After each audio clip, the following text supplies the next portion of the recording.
VIP party के द्वारा आज रहुई बाजार में चीनी सेना के कायराना हरकत व चीनी राष्ट्रपति के नीति के विरोध में चीनी राष्ट्रपति का पुतला फूंका गया। इस दौरान वीआईपी कार्यकर्ताओं ने चीनी राष्ट्रपति के मुर्देबाद की नारेबाजी भी की।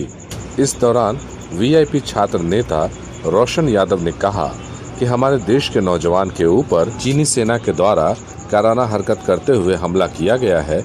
मैं वर्तमान में केंद्र की सरकार से मांग करता हूं कि हमारे नौजवानों की शहादत बेकार नहीं जानी चाहिए। साथ ही सरकार चीनी सामानों पर भी प्रतिबंध लगाने का काम करे ताकि चीन को आर्थिक दंड मिल सके। वीआईपी पार्टी के कार्यकर्ताओं ने केंद्र की सरकार पर हमला बोलते हुए कहा कि जब जब चुनाव आता है इसी तरह देश के जवानों पर हमले होते रहे हैं।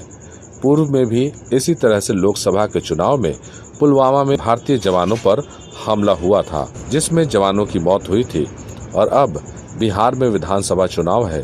ठीक विधानसभा चुनाव से पूर्व एक बार फिर से उसी तरह भारतीय सैनिकों पर हमले हो रहे हैं। कहीं न कहीं सरकार के मंशा पर सवाल भी उठ रहा है। अब सवाल यह उठता है, जब चीन के सैनिकों के साथ पूर्व में वार्ता हुई थी, बावजूद चीनी सैनिकों के द्वारा भारतीय सैनिक पर हमले कैसे हो गए, कैसे जवानों की शहादत की घटना घटी।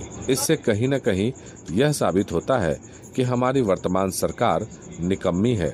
आज नौजवानों की शहादत से देश का हर जवान नागरिक भारतीय सीमा पर सैनिक बनकर जाने के लिए निस्वार्थ भावना से तैयार है।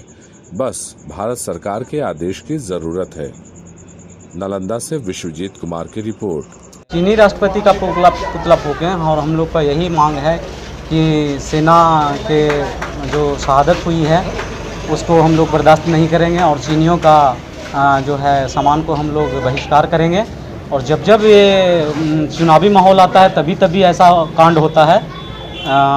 2019 में आपका पुलवामा में जो कांड हुआ था उस समय लोकसभा का चुनाव था और अभी जो है विधानसभा का चुनाव होने वाला है बिहार का, और इस तरह का घटना होती है।